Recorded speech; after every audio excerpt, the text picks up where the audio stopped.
Hello বন্ধুরা, আবারও চলে এসেছি বং লাইফ অফ ক্যানাডার আরেকটি ব্লগে। কেমন আছো সবাই? আশা করি ভালো। আমরাও ভালো আছি এখানে। আরেকটি ব্লগ, আরেকটি নেচারের সাথে আমাদের কথোপকথন।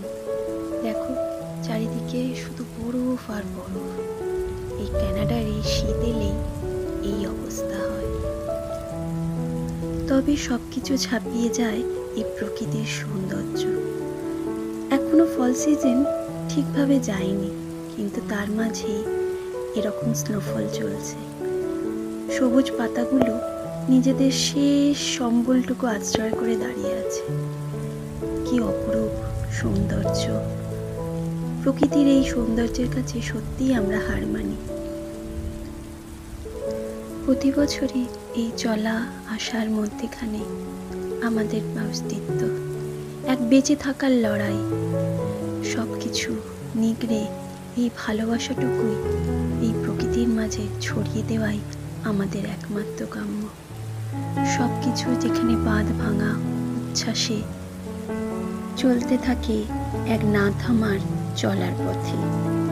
তাই বারংবার একটা কবিতা মাথায় আসছে, না বলে আর পারছি না।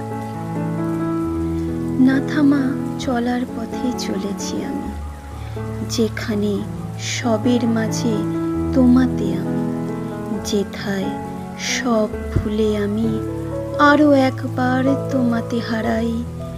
আমি সেই আমি, শুধু তোমাতে হারাই। তোমার মায়া বেঁধেছে আমায়, সবে তবে আমি হারাতে আমি। আমায় শুধু তোমারই চাই, শুধু তোমারই চাই, কি বলি তোমারই চাই। এভাবে চলার পথে অনেক না বলা কথাই রয়ে যায় মনের ভেতরে। কিছু বলা হয়, কিছু না বলাই হয়ে যায়। তবুও এভাবেই চলে জীবন।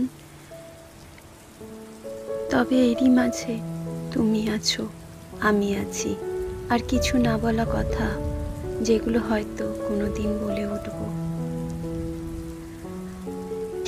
যাই হোক বন্ধুরা, এভাবেই আরও একটা শীত চলে এলো। প্রকৃতির এই সৌন্দর্যকে আবারও সামনাসামনি দেখার সৌভাগ্য আর একবার পাব। আজ এই পর্যন্তই বন্ধুরা। আবার কোনো একটা ভিডিও আনবো, যেখানে প্রকৃতির আরও সুন্দর সুন্দর রূপকে তুলে ধরতে পারবো তোমাদের কাছে। তোমাদের ভালো লাগলে প্লিজ কমেন্ট করো।